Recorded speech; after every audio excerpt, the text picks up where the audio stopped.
So recently I just attended Art Basel, and Art Basel was an amazing experience. I didn't get all the way in depth into it, but I carried one lens with me, and that was the 50mm f 1.2.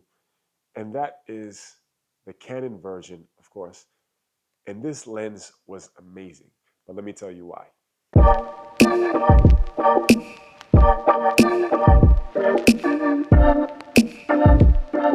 As an everyday carry, this lens is great because it's small. You can just fit in your bag. You can just carry this one lens and do anything with it. My first stop in Miami, I went to, it was a fashion show with Donnie's Devils. Amazing fashion show. Kudos to those people over there. They did an amazing job. So many designers. They had some amazing looks, and the models were just out there strutting their thing. I actually ran into a couple of people out there, but they were all doing their thing. You know, I didn't really stop to bother them because they were in their own zone. I think V Photography was out there. Frame by Da Vinci was out there. Photo Miyake was out there actually as well too.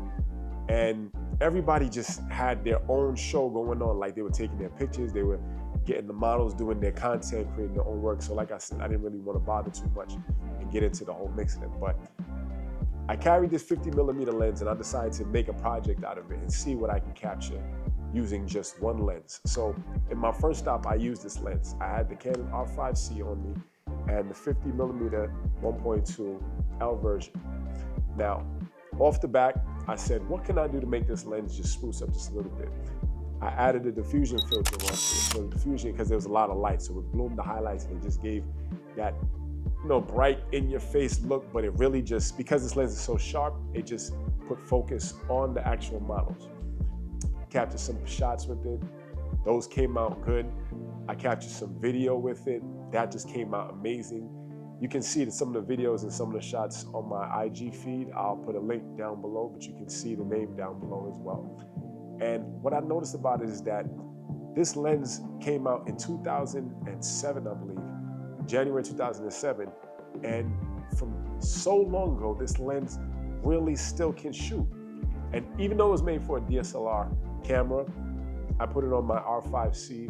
Of course, I had an adapter onto it. No problems, images came out sharp. I was actually blown away. I was actually surprised to see that I could capture such detail with this lens. I didn't exactly shoot everything at 1.2 because we all know that when you shoot at 1.2, you know, the focus plane is very thin.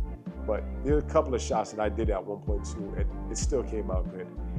That I actually get into a little bit later. That was at another fashion show, and I purposely did that so I could test out focusing on it. But even so, I took this lens out there and I was actually amazed by it. And I said, for such an old lens, it really does a job. And I could really get away with just using just one lens for an entire shoot. I mean, it's the everyday lens that you can carry. You know, you can do portraits with it. You can actually, like I said, do video with it. And because of the focal length, it's really pretty good because it captures everything within the frame. And I think that's one of the things that a lot of people look for when they look for a lens. What can I capture within the frame? Is it going to be wide and get the environmental shots, or is it going to be tight and I get the close-up shots? And I think that's one of the things that people look for when they look into a lens. Oops, I just want to interject in right here, and I want to thank my sponsors. That is the Enhancer Pro Film Emulation. Now, if you're not aware of the Enhancer Pro, it's a film emulation software that allows you to get some great looks, whether you're using a Sony camera, a Nikon camera, a Canon camera, Blackmagic. There's so many film profiles that they have to use. Kodak, Fujifilm, I mean, the list just goes on and on. But what makes it better is that you can use it for Da Vinci, you can use it for Premiere Pro, you can use it for Final Cut, and then they also have an app for your phone. Why are you not using this? Photographers, all you have to do is take your pictures, import them, and you have the same amount of film profiles that you have in your computer. You can use them on your phone. You can use the Kodak, the Fujifilm. You can use the CineStyle if you want. It's all there. I'll drop a link below. I'll also drop my code so you can get a discount. Don't forget to use it, and I'll see you guys later. Let's get back to the video. Here's a little history about this lens, and just to go into details, I really didn't want to go into too much detail, but the best thing about this is the build quality, I feel. Let me go back into my notes about it. I was talking about the fact that this is actually made of like a magnesium alloy, which is slightly heavy, but I think it's one of those good characteristics about a lens. Like if it takes a licking on something, it probably wouldn't break as easily as if you get one of the newer lenses where it might scratch or it might dent, or if it's made out of plastic. It has, a metal mount, bayonet mount that's here too as well. So it keeps it sealed because it has a weather sealing as well. I mean, the lens, especially when I got this, I bought this used. It's in excellent condition. And I don't find anything that can be a flaw with this lens, especially me using it there. The Canon EF 50mm f 1.2L consists of 8 elements in 6 groups, and the last element, which is the closest to the detector, is aspherical. And this lens test is one of those that, for me at least, that made me say, why do I really need to keep this lens? This lens test was one of the, like, if I'm going to really use it or if I'm just gonna keep it, like, did I waste my money on it? This test really came out and proved to me that it was actually worth the buy. So I said to myself, where else can I take this lens? So I went to another fashion shoot, ran into Photomic again as well out there. I didn't use the 50. I used that, I think it was the 70 to 200. I've captured some video out there, but that's another story. And then my final stop when I was at Art Basel was at the Ethereal show. Oh, sorry, the Ethereal show. My final stop was at the Ethereal show, and that was around Brickell area. And when I tell you, they just pulled out all stops for this fashion show. I mean, they just had a rooftop, pool, deck, everything. The bar was going on. They had their whole lineup of models. I was invited backstage to see exactly how the process went. Once again, I thank you to those guys at the Ethereal show. Nothing but love for them. They had treated me with so much love. They had the beauticians. They were doing their hair. They were doing the makeup. Everything was going on. I decided once again, let me take out the 50 mil, capture some shots. And this time I was actually going for like a movie aesthetic, just that reminiscent, that nostalgic feeling of friends just hanging around. Left my diffusion filter on and I said, let me just see what I can capture. I wanted to make sure that the highlights were bloomed out once again, and these shots just came out perfect. So I said to myself, this lens like has to travel with me at all times. Like there's no reason why you should not have a 50mm lens in your bag at all times. It doesn't have to be the 1.2, but in this case, I love the 1.2. You can buy it used for maybe 650 to about 800, depending on the condition that you get it in, and of course where you buy it from. But from when it first came out till now, and it's still holding its value, I say go ahead and push the button. Just get one in excellent condition or in good condition. Throw it in your bag and just keep it. Throw an adapter. If you have one of the new mirrorless cameras from Canon, get an adapter, put it on there, and you'll be good to go. And that's when this happened. I broke the lens. Actually, I broke the diffusion filter. So I don't know if you guys can see here, but there's a few lines in it. And it's actually pretty cool because it gave some streaks.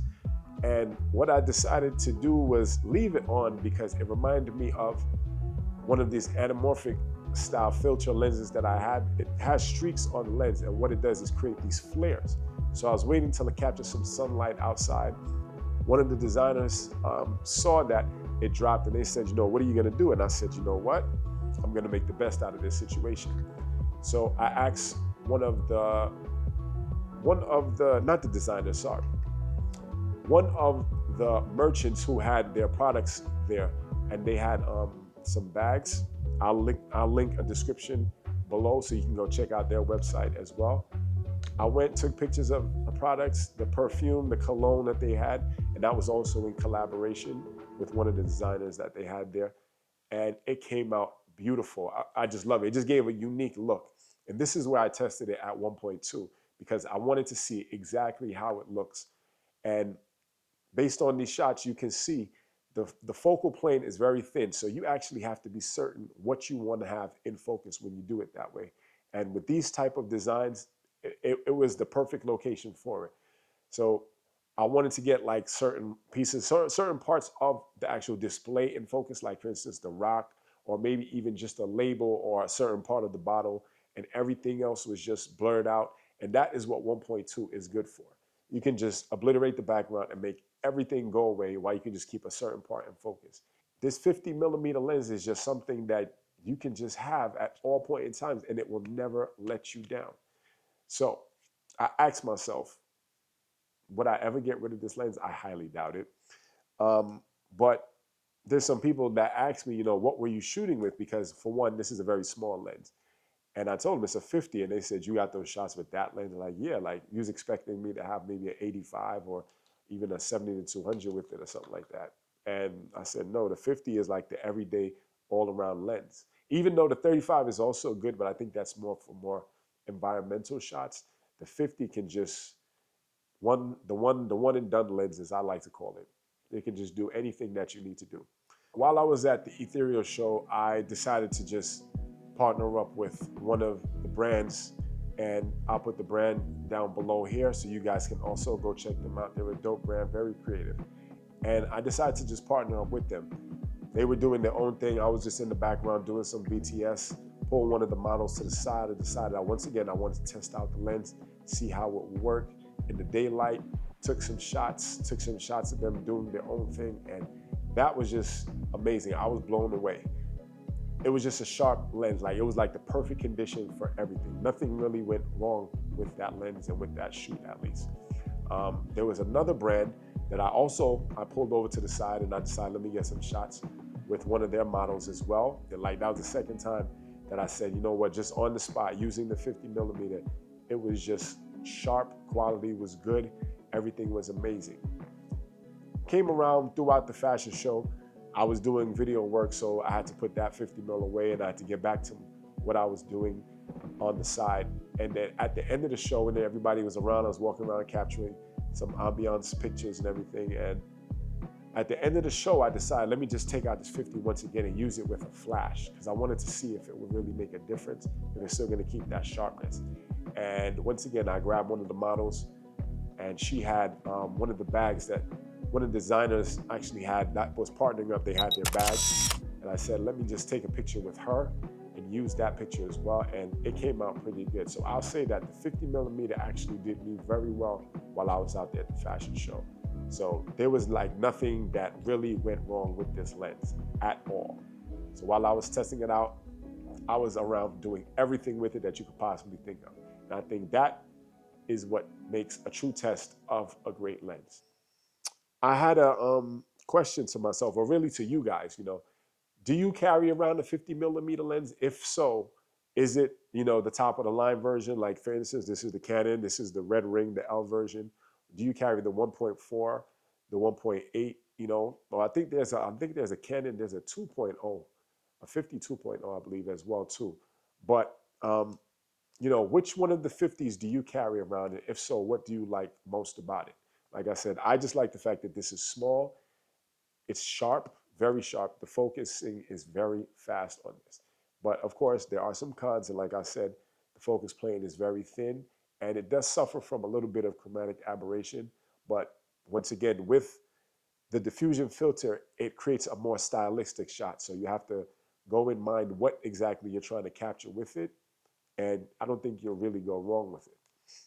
There might be some times where you might need more than one lens, and you want to get the wider shots or you want to capture something, you might need like maybe a 24 millimeter, something like that. But with the 50, and this is also a good thing with the R5C, is that you can actually punch in, go into super 35 mode. So this 50 is about like I think a 70 something equivalent, around there, somewhere around that frame. I'll put it up there. And that gives you an even tighter shot. So you're really good to go, especially if you're doing portraits. If you're going to bring this to a fashion show, you can capture headshots. I think I took some beauty shots with this as well.